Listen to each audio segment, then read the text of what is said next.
Hey everybody, welcome to the Man Leek. I'm John as always, and we're back for another day of Core Set 2020 set review. We're going to look at all the black cards from a limited perspective. We're talking draft, we're talking sealed, we're not talking anything else. Keep all that in mind and go back to the first couple of days because you want to know what the whole set looks like, but there's also various disclaimers that you should listen to. But let's get started with the first card, Agonizing-Siphon. Agonizing-Siphon is 3 and a black for a sorcery at common. Agonizing-Siphon deals 3 damage to any target and you gain 3 life. It's Lightning Helix, except not red, not white, not 2 mana, and not instant speed. That's a much worse card, but it's still not awful. Being sorcery speed is probably the thing that I hate the most, more than it being 4 mana. But it's still playable, it's still 3 damage, you'll still kill something, you'll still gain a bit of life off of this. I think it's probably like a B-. I don't think it's first pickable, but I think you're happy with 1 or 2 of these. It's a far cry from Lightning Helix, and it turns out that's still okay. B- for Agonizing-Siphon. Up next is Audacious Thief. Audacious Thief is 2 and a black for a creature human rogue at common. He's a 2/2.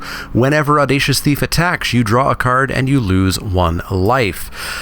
It's not too bad. It's a 2/2 for 3, which is obviously a little bit overcosted, but if you're desperate, it draws you a card regardless of what happens. If you're attacking with this and it's not dying, that's pretty darn good. And if you really need that card, you can just jam this into a 7/7, it'll die, and you'll still draw yourself a card. I think this is probably fine, and I think I probably play the first of these in all black decks. I'm not certain about the second one, and it's probably a pretty middle-of-the-pack card at best. So I'm at like a C on this. Since I'm playing the first one almost always, I think I might go up to a C+. It's a bit of a weak C+, though. Up next is Barone Vampire. Barone Vampire is 2 and a black for a creature vampire at common. She's a 3/2. That's all. That's it. Vanilla 3/2 for 3, which is fine. It's fine. It's complete filler. You're going to cut it if you have better creatures, and if you have to play it, well, it's not the worst thing in the world. It is a bare bones C. There's extraordinarily tiny vampire synergies if you have explicitly a mythic planeswalker, but we don't really grade based on that. So C for Barone Vampire. Up next is a reprint from a very old set called Ravnica Allegiance. Bladebrand. Bladebrand is 1 and a black for an instant at common. Target creature gains death touch until end of turn and draw yourself a card. It's a trick. It's okay. It replaces itself. It's fine. It's not exciting, and it's not something you really go out of your way for. You don't even get the not exactly janky, but slightly janky combo of pairing this with Daggercaster like you did in Ravnica Allegiance, but it's fine. It's a C. Nothing more, nothing less. Up next is Blight Beetle. Blight Beetle is 1 and a black for a creature insected on common. It's a 1/1 with protection from green. Creatures your opponents control can't have +1/+1 counters on them. Meh. Extraordinary meh. It's a 1/1 for 2. That's already pretty bad. And its ability isn't really that exciting. It's not like there's a +1/+1 counters mechanic in this set. Sure, there's some kicking around, but this isn't going to get them. And this doesn't take them off. So you have to have this before your opponent starts getting counter stuff going on.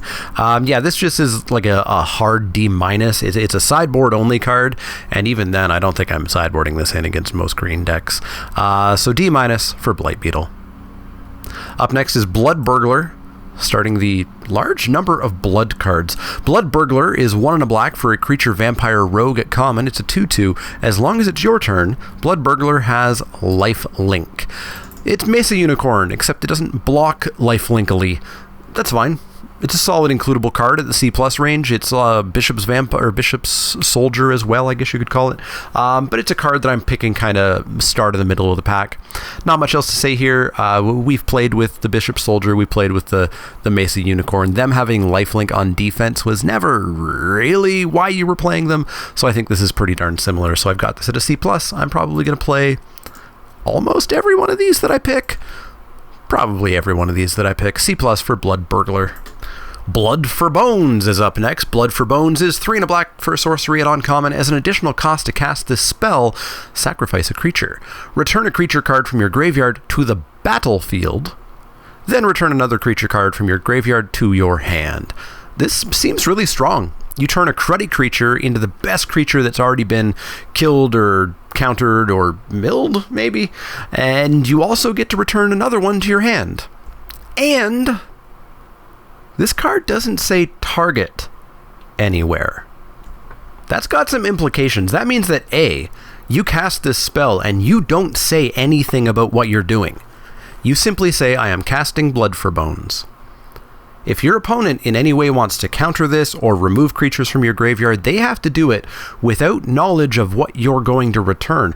That also means that the creature that you sacrifice can be the one that you return. Probably not to the battlefield, that doesn't make any sense, but it can be the one that you return to your hand. This card's really strong. Like really, really, really strong. I had this at a B-. I'm actually going to pump this up to a B, I think. And by the end of the set, who knows, it could even be a B+. I'm super impressed by this. There's a lot going on here. It's a complicated card, and I'm going to start playing this pretty darn highly. Yes, there's the chance of it being a dead card in your hand, but man, graveyard to battlefield is a heck of a thing. So I'm going to start this at a solid B for Blood for Bones. If it turns out to be terrible, it turns out to be terrible, but I think this is actually really strong. As I said, do not say what you are going to return until your opponent says, sure, go ahead, resolve the spell. Up next is Bloodsoaked Altar. Bloodsoaked Altar is 4 black for an artifact at uncommon. Tap it, pay 2 life, discard a card, sacrifice a creature. Those are all the costs. What do you get? Well, you make a 5/5 black demon creature token with flying. But you can only activate this anytime you could cast a sorcery, so there's no end of turn doing this or anything like that. As printed, this card is solid, but you're not getting that 5/5 until turn 7. At a minimum, for the investment of 6 mana, 2 life, a card, and a creature, you're getting a 5/5 flyer on turn 7. I don't know about that. Now, on turn 8, you might have another 5/5 flyer for just another 2 life, a card, and a creature. So, I don't know. I think kind of the big idea is this fits into a control deck. But really, late game hard control decks don't tend to have a bunch of creatures flopping around for you to sacrifice. So I don't know. This is a card that I'm going to absolutely have to see how it plays out, and I'm going to have to see how the format plays out, because this could be anywhere from an F to like a B. And I super don't know. You are putting so much into that first demon, and if it gets answered, it's yikes. Yikes. This is the kind of high variance magic that I hate and that Arena makes look amazing. So yeah, we're going to play this. I'm not going to grade this. It is an F to a B. Pick your grade. Let me know in the comments down below. If you really want me to grade it, I'm pretty sure it's an F. Our final blood card is Bloodthirsty Aerialist. Bloodthirsty Aerialist is 1 black for a creature, vampire, rogue at uncommon. It's a 2/3 flyer. Whenever you gain life, put a +1/+1 counter on Bloodthirsty Aerialist. So here's your only quote marks life gain payoff. And it's a good one. It's a Johnny's Pride Mate, but it flies and it's a 2/3 for 3. That's good. That is good. It's just you're not going to be stacking up on these. I think there's way more life gain in the set than there is ways to actually utilize it. Still, it's a solid card if you do have that life gain, or if you do have especially repeatable life gain. In fact, if I had this card, I'd be looking for a Soul Mender to be playing for sure. Even on its own, it's a 2/3 flyer for 3, and that's fine. This is basically a Chapelgeist, but in black.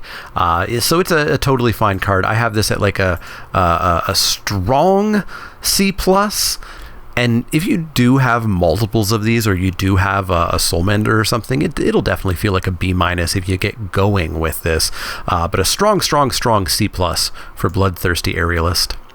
Up next is Bone Splinters. Bone Splinters is a single black mana for a sorcery at common. As an additional cost to cast this spell, sacrifice a creature. Destroy target creature. I always have to defend Bone Splinters. A lot of people don't like it. A lot of people think, oh, well, you have to sack a creature to kill a creature? That's awful. That's not card advantage. Card advantage is great. It is not the be-all, end-all.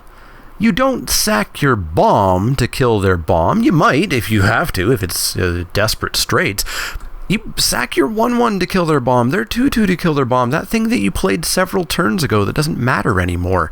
I think Bone Splitters is fine. You obviously can't load up on these. I don't tend to like to play more than one of them, but these are not as bad as some people will say. I'm hoping people start to come around to this. It's only a C+. I'm not talking this up to be like a B+ or an A or anything, but I like the first Bone Splinters. I really, really do. You're going to have stuff to sack most of the time. Obviously, if you are a heavy control deck, really low on creatures, you probably don't play a Bone Splinters, but if you're aggro or anything like that, if you are going to have creatures that are going to be outclassed later in the game, always play the first Bone Splinters. C+ for Bone Splinters.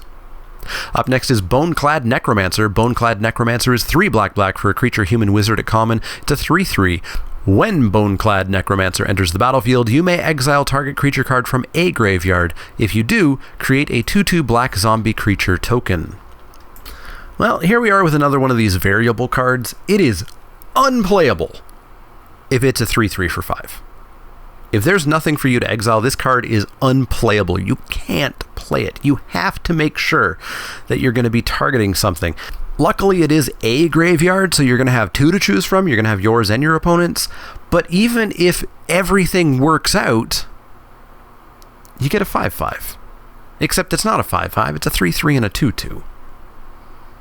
None of this seems exciting to me. None of this really excites me. I actually don't think this card is terribly playable at all. I've got it at like a D, just because the times where you have this in hand and there's nothing for you to exile, it's gonna suck a lot.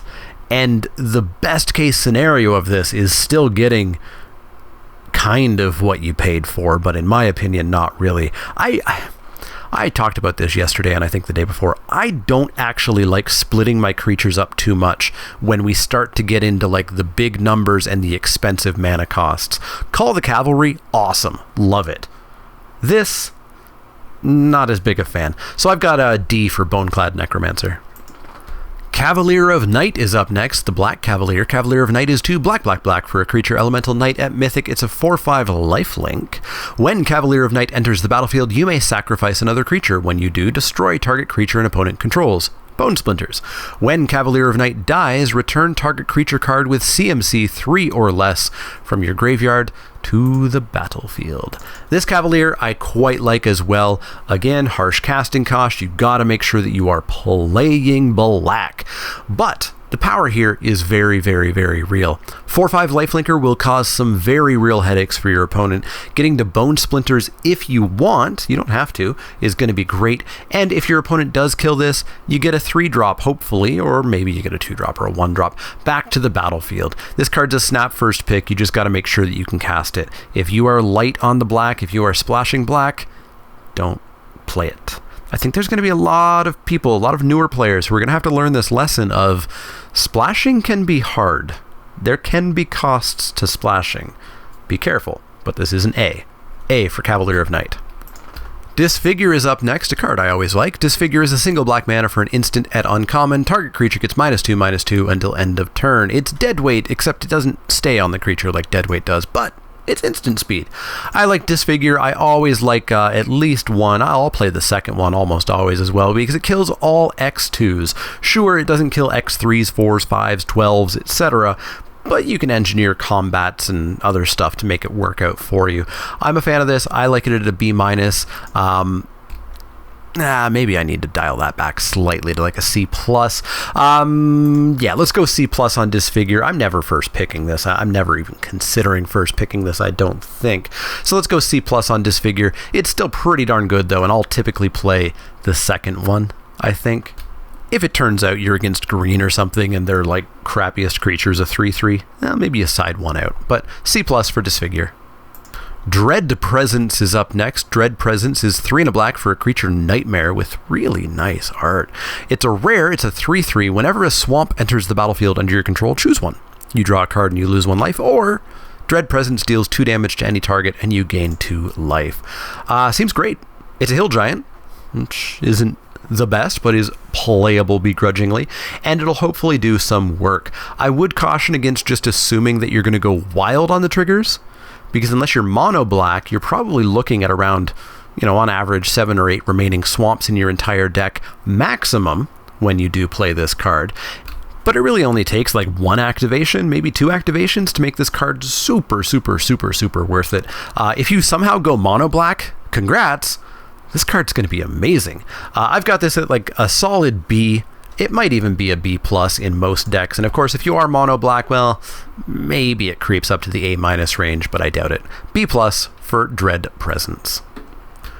Duress is back, because what would a core set be without Duress? Duress is a single black mana for a sorcery at common. Target opponent reveals their hand. You choose a non-creature, non-land card from it. That player discards that card. Duress still is not good in your deck. Not hitting creatures is a massive downside, but sometimes, rarely out of the board, you can put this in. If there's a scary planeswalker or something, or some sort of very scary non-creature spell, but that's relatively rare.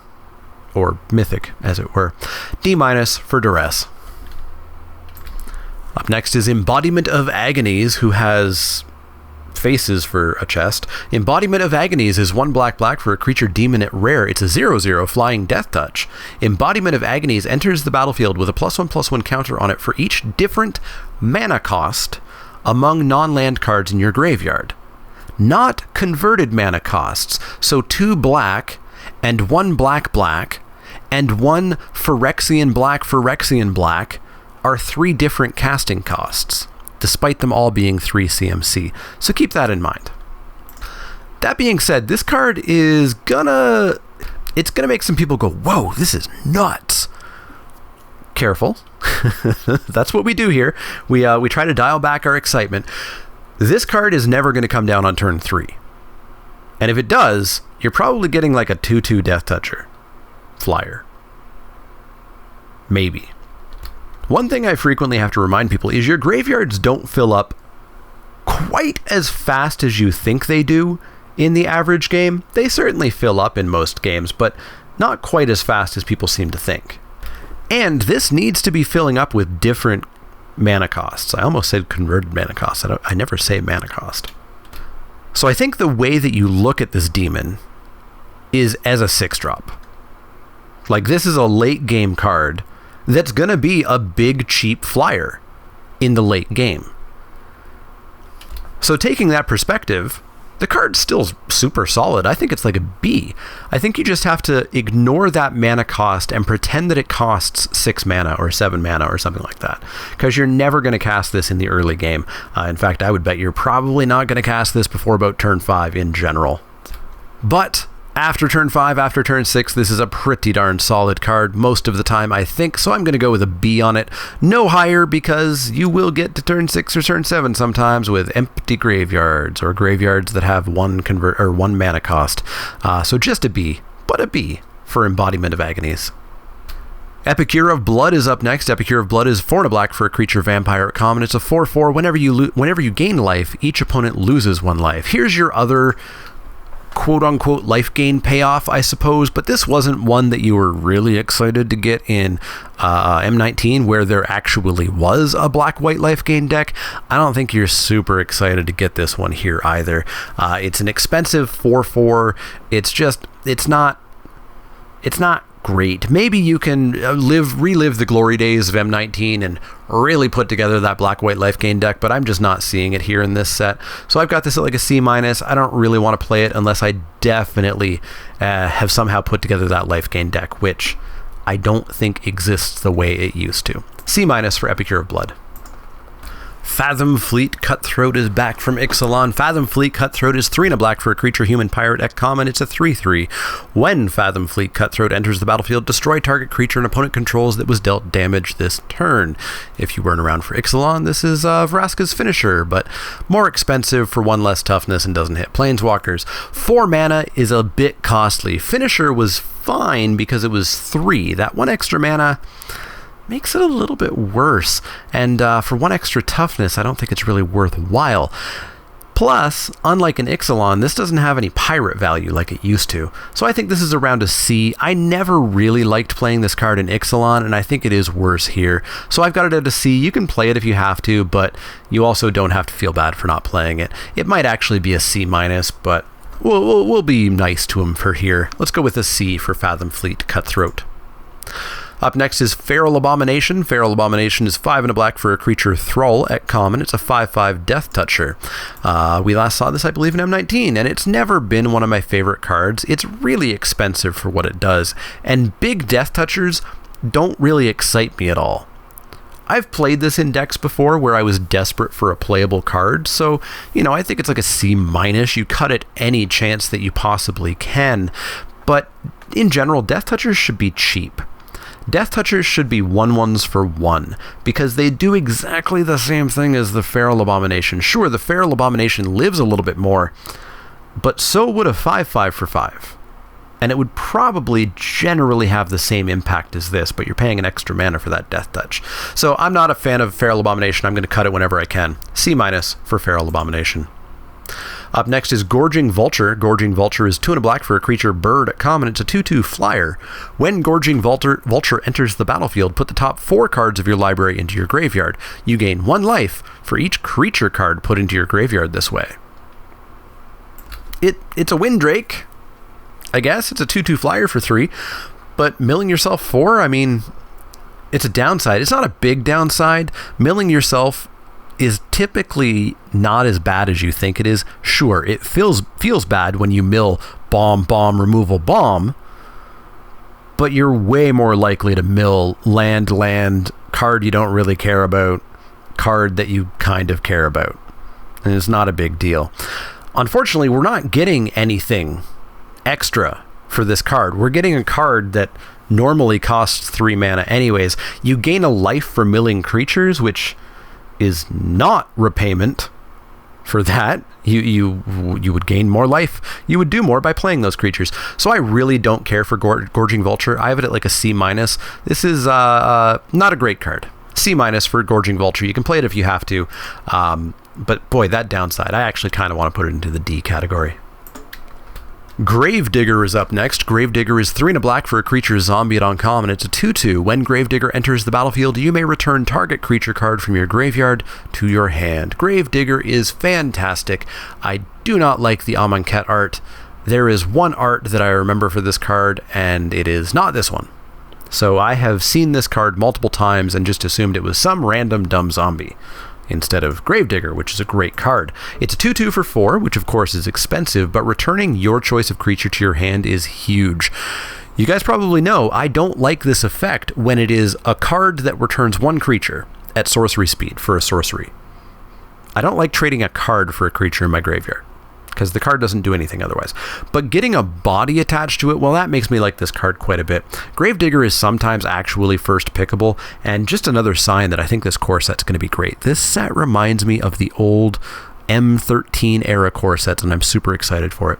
Gravedigger's like a B-. As I said, you sometimes might first pick this card. It's really good. B- for Gravedigger. Up next is Gruesome Scourger. Scourger? What the heck is a Scourger? Gruesome Scourger is 3 black for a creature Orc Warrior at uncommon. It's a 3/3. When Gruesome Scourger enters the battlefield, it deals damage to target opponent or planeswalker equal to the number of creatures you control.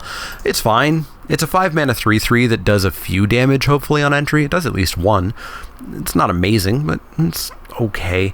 Obviously, it does not see play in a low creature count control deck, but is the top end of a go wide kind of red-black aggro deck? Sure. It's probably fine in that deck. It's probably almost a B- in that deck, I think. But we'll go with a C+ on Gruesome Scourger. Google tells me Scourger is a person who whips someone. Up next is Knight of the Ebon Legion. Knight of the Ebon Legion is a single black mana for a creature Vampire Knight at rare. It's a 1/2. Pay 2 and a black. Knight of the Ebon Legion gets +3/+3 and gains Death Touch until end of turn. At the beginning of your end step, if a player lost 4 or more life this turn, put a +1/+1 counter on Knight of the Ebon Legion. Seems rather decent. It obviously is a 1/2 for 1. It's pretty mediocre. And unfortunately, that does mean that it's going to be really easy to kill with burn or whatnot if you don't have that 3 mana up to save it, or if you haven't gotten a counter on it yet. But the threat of this attacking on turn 3 as a 4/5 is kind of scary. And if your opponent takes the 4 damage, well, next turn it's going to be a 5/6 attacking if you want it to. And should you in any other way find a way to deal 4 damage to your opponent or have them lose 4 life without Knight of the Ebon Legion hitting them in the face, it's still going to get a counter. This card seems great. It seems really, really solid. It's obviously going to take some work and a little bit of luck to have the scenario where you start to go off with this. So I'm not going to go into the A range for this card, but I think it's a very solid B for Knight of the Ebon Legion. Up next is Legion's End. Legion's End is 1 and a black for sorcery at rare. Exile target creature an opponent controls with converted mana cost 2 or less, and all other creatures that player controls with the same name as that creature. Then that player reveals their hand and exiles all cards with that name from their hand and graveyard. Very, very, very little interest in this whatsoever. 2 CMC or less is pretty low. Yes, this kills a 2-drop for 2 mana, but Disfigure will do it for 1 at instant speed. Sure, maybe you're an absolute luck sack and you kill 7 creatures with this, but you're not gonna. You're gonna kill 1 creature with this, and it's not gonna be terribly exciting. So I've got this at like a D. I think you can side it in if there's like a scary 2-drop bomb that you're afraid of, but it's not great. A D for Legion's End. Pick it real late. The black Leyline is up next. Leyline of the Void. Leyline of the Void is 2 black for an enchantment at rare. If Leyline of the Void is in your opening hand, you may begin the game with it on the battlefield. If a card would be put into an opponent's graveyard from anywhere, exile it instead. Nope.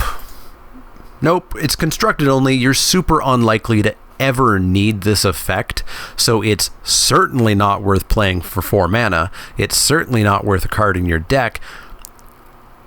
It's honestly not worth mulliganing. If you have this in your opening hand and you play it for free, it's not worth it. This is an FFF. You should never, ever pick this card.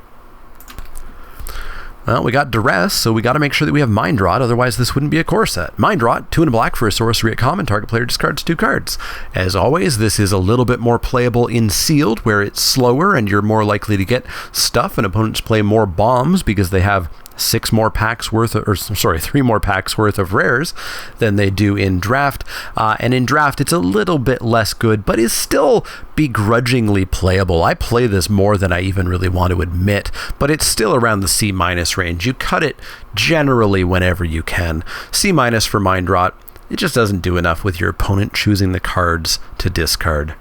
And the times where you have this in hand and it's the only thing you can cast, but your opponent has like 6 cards, and you know they're going to throw away 2 lands, it feels bad. So C- for Mind Rot, as usual. Murder's up next. Black's cheap common great removal spell. Murder is 1 black for an instant at common. Destroy target creature. It does what it says it does, and it does it very well. Very, very, very, very first pickable. This and pacifism and sleep paralysis and all the removal in this set looks great. It's going to deal with the bombs, which aren't that bomby. I think I'm going to love this set. It's not going to have massive replayability for years and years and years, but I think this set's going to be just a really good draft experience. Asterisk, I retain all right to complain that this format is bad on Arena. Murder is an A. First pick in many packs. A for Murder. Up next is Noxious Grasp. Noxious Grasp is 1 and a black for an instant at uncommon. Destroy target creature or planeswalker that's green or white. You gain 1 life. This, much like the white one, much like the red one that we'll see tomorrow, is absolutely incredible out of the sideboard against a green or white, and especially a green and white deck. You should pick this card way higher than you think you should. It should not be a last pick card. It should be like 6th last pick, 7th last pick. I might actually pick this card in the middle of the pack if my cards have sort of dried up a little bit. You should pick this over filler. You should pick this over mildly efficient creatures. It's really, really, really, really great in your sideboard. D++++. Up next, Wizards of the Coast was so preoccupied with asking themselves if they could, they didn't stop to ask themselves if they should. Rotting Regisaur is 2 and a black for a creature zombie dinosaur at rare for a 7/6 with the back-breaking downside of at the beginning of your upkeep, you have to discard a card. Oh no. This card is stupid, and I really don't understand why they thought it was okay to print this. Luckily, the removal is great in the format. This doesn't have trample or flying, thankfully, but it's still just stupid. Discarding a card every turn is not a downside. Discarding a card before you draw your card for the turn is not a downside. This card is stupid. It's going to be the thing that I die to the most. It's going to be the thing that makes me walk away from the computer or walk out of the store and just try to regain the bit of my sanity that I lost by losing to this card. It's super good. It's ludicrously good. This should be a first pick in every single pack that it's in. A 7/6 for 3 is just absolutely insane. Yes, it gets chumped blocked forever, but yes, I would play a card that said pay 3 mana, kill a creature every single turn until you win the game. Rotting Regisaur is an A+. It's so good. Up next is Sanitarium Skeleton. This is what I look like after I lose to that dinosaur. Sanitarium Skeleton is a single black mana for a creature skeleton at common. It's a 1/2. Pay 2 and a black, return it from your graveyard to your hand. Not a huge fan of this card. It's super slow, and there's not a ton of amazing repeatable sacrifice synergies here in this format. As is, it's a 4 mana infinite chump blocker, which still I'm not super excited about. It's very, very, very cuttable. I have this at like a C-, and it's a very weak C- at that. Not looking to play it. Up next is Scheming Symmetry. Scheming Symmetry has great art by, of course, Seb McKinnon. Scheming Symmetry is a single black mana for a sorcery at rare. Choose 2 target players. Each of them searches their library for a card, then shuffles their library and puts that card on top of it.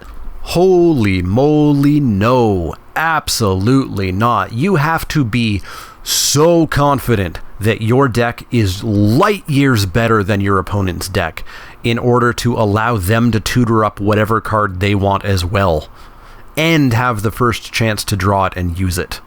Nope, nope, nope. 100% out on this card. Solid F for Scheming Symmetry. Sorcerer of the Fang is up next. Sorcerer of the Fang is 1 and a black for a creature human wizard at common. It's a 1/3. Pay 5 and a black, tap it. Sorcerer of the Fang deals 2 damage to target opponent or planeswalker. It's kind of like Vampire Opportunist from War of the Spark, but I never really liked Vampire Opportunist either. It's a 1/3 for 2, which is a cuttable but playable card. We've kind of learned that those block well enough in the early games that if they have a cool effect that they can be pretty darn playable. I'm just not sure that this one's a cool effect. It's a lot of mana, and it doesn't even drain like Opportunist did. It just pings or shocks, I suppose. I'm at a C- on Sorcerer of the Fang. Sure, you might occasionally have a deck where this is kind of your win condition, but you can do better. C- for Sorcerer of the Fang. Soren, Imperious Bloodlord, is up next. Soren is 2 and a black for a legendary planeswalker Soren at Mythic. He starts with 4 loyalty counters for 3 mana. Very good there. +1, target creature you control gains Death Touch and Lifelink until end of turn. If it's a vampire, put a +1/+1 counter on it. His second +1, you may sacrifice a vampire. When you do, Soren, Imperious Bloodlord, deals 3 damage to any target and you gain 3 life. -3, you may put a vampire creature card from your hand onto the battlefield. There are not that many vampires in this set. There are 6 by my count, and one of them is a rare, which means we have 5 at common and uncommon, and most of them are at uncommon, meaning that you're only seeing 0.9 copies per draft. And not many of them are terribly exciting. So you're not really going to be a vampire deck for Soren. So his +1 is basically give something Death Touch and Lifelink. Maybe you get to put a counter on it. His second +1 is going to be pretty darn hard to even use. Maybe you get to sack one of your vampires once and then it's gone forever. Maybe. And his ultimate, I'm not really sold on that either. Soren is extraordinarily build-aroundy, and I'm not even sure if you're going to be able to. The good uncommon and rare vampires, every black player at the table is going to want. So you basically have to open them and pick them. So I'm pretty out on Soren on average. If you do end up building around him properly, he's going to be like a B+, but I think it's going to be pretty hard to do. So be careful with Soren in the correct deck, and if you can successfully build around him, B+, but good luck. It's not going to be impossible. It's not going to be easy either. Kind of reminds me of Liliana from, I guess it was the last core set. Soul Salvage is up next. Soul Salvage is 2 and a black for a sorcery at common. Return up to 2 target creature cards from your graveyard to your hand. Soul Salvage is fine. Like I've said, I don't like this effect when it's 1 creature on a card, but when it's 2, that's fine. That's solid. I'll take 2 creatures for 1 card. I tend to play these in most drafts that I do 1 copy of them anyways, and they obviously get a lot better if you have some really good bomby creatures. If you're playing a super fair deck, it's still fine, but it's less good. This is around like a C, though. It's not a high pick, but I'll play the first copy. Up next is Thought Distortion. Thought Distortion is 4 black for a sorcery at uncommon. This spell can't be countered. Target opponent reveals their hand, exile all non-creature, non-land cards from that player's hand and graveyard. Absolutely not. By the time you cast a 6-mana sorcery spell, there's a decent chance your opponent's hand is empty anyways. And it doesn't hit creatures, which we talk about this all the time. Limited is a creature format. You're just not hitting enough stuff with this, and not for 6 mana. This is a hard F. You should never, ever be playing this card. Hard F for Thought Distortion. Up next is Undead Servant. Undead Servant is 3 and a black for a creature zombie at common. It's a 3/2. When Undead Servant enters the battlefield, create a 2/2 black zombie creature token for each card named Undead Servant in your graveyard. I don't recall liking this in Origins. Origins was slightly long enough ago that I can't exactly remember it, but I do remember people at set review time being really excited by this, and I don't think it quite lived up to it. I think everybody had that time where somebody played or somebody saw somebody play like 4 of these and it was nuts, but I just don't think that you're really going to get there. The first one of these I really don't like. 4 mana for a 3/2, that's super mediocre. And then if it dies, because it has to be in your graveyard, the second one's a 5/4 for 4. Kind of. Split up as a 3/2 and a 2/2, which is okay. If you can get more than that, sure, you've gone off and you're paying way less mana than you should for a bunch of zombies, but I'm not about that life. I'm not about hoping that the packs go my way and taking cards that might otherwise be unplayable or just mediocre. C- for Undead Servant. Live your dreams, but they're not my dreams. Up next is Unholy Indenture. More amazing Seb McKinnon art. Unholy Indenture is 2 and a black for an enchantment aura at common. Enchant creature. When enchanted creature dies, return that card to your battlefield under your control with a +1/+1 counter on it. Did you play Kaya's Ghost form in War of the Spark? Well, you shouldn't have. It was not very good. This card costing 3 times as much in order to put a counter on the creature isn't worth it either. Very, very, very not playable. It's a new player trap that unfortunately will win people some games, and they'll walk away thinking this card's amazing, and it's just not. I have this as an F. Unlike something like Thought Distortion, this is an F that will win you a game somewhere, but it's still an F. Fog will win you some games somewhere. It's an F. Up next is Vampire of the Dire Moon. Vampire of the Dire Moon is a single black mana for a creature vampired on common. It's a 1/1 Death Touch lifelink. Holy moly, this is Typhoid Rats, except it also has lifelink. I love Typhoid Rats. We've talked about this in this video. Death Touchers should be 1/1s for 1. That is the best you can do for a that's almost the best you can do for a Death Toucher. For First Strike is the best thing you can do for a Death Toucher. But this is great. My absolute favorite Death Toucher ever, plus it's got lifelink attached onto it. This is a very, very, very solid card. I'm never really first picking it, but the second that I'm in black, I'm picking up this card. This card might even push me towards black a little bit, and it certainly tells me that black is open. You should be playing this card and playing it hard. B- for Vampire of the Dire Moon. Up next is Vengeful Warchief. Vengeful Warchief is 4 and a black for a creature orc warrior at uncommon. It's a 4/4. Whenever you lose life for the first time each turn, put a +1/+1 counter on Vengeful Warchief. It's very core set feeling. It's a 4/4 for 5, which is not great, but when you take a damage or you lose a life or something, it becomes a 5/5. So at that point, we've gotten what we've paid for, but it's still just keyword big. There's no trample, there's no nothing going on here. And it only works out if you are losing that life for some reason. Feels like just too much work and too much mana for what it is. It feels almost like a Feral Abomination. It's a C-. You can play it if you desperately need a playable, but find better cards. Find better cards. C- for Vengeful Warchief. Our second last card is Vilis, Broker of Blood. Vilis, Broker of Blood is 5, black for a legendary creature demon at rare. It's an 8/8 flyer. Pay a black and pay 2 life. Target creature gets -1/-1 until end of turn. Whenever you lose life, draw that many cards, which of course means that that ability is pay a black, pay 2 life, target creature gets -1/-1, and you draw 2 cards. I think I'm good. I don't think I need this. 8 mana is very hard to cast with triple black. Yes, it's a big flyer. Yes, an 8/8 flyer is probably going to win you the game. Yes, the ability is fine. But this reminds me of Razaketh. Razaketh was also a gigantic game-ending demon. It's just really, really, really hard to actually get on the battlefield. On the board, this is great. I just don't think you're going to get this on the board very often. So I think functionally, you sitting down and playing a draft of M20, it's a D-. On the board, sure, B+ or whatever, A. But realistically, in practice, it's like a D-. Avoid this card. Don't waste a pick on it. Our final card for the day is Yarok's Fenlurker. Yarok's Fenlurker is black for a creature horror at uncommon. It's a 1/1. When Yarok's Fenlurker enters the battlefield, each opponent exiles a card from their hand. Pay 2 and a black. Yarok's Fenlurker gets a +1/+1 until end of turn. Be careful here. I misrated this at first. I was like, oh, this is basically Toll of the Invasion. But no, your opponent's picking the card, which means it's going to be a land most of the time. And so you're paying a really hard to cast black for a 1/1 that then has a very expensive shade ability.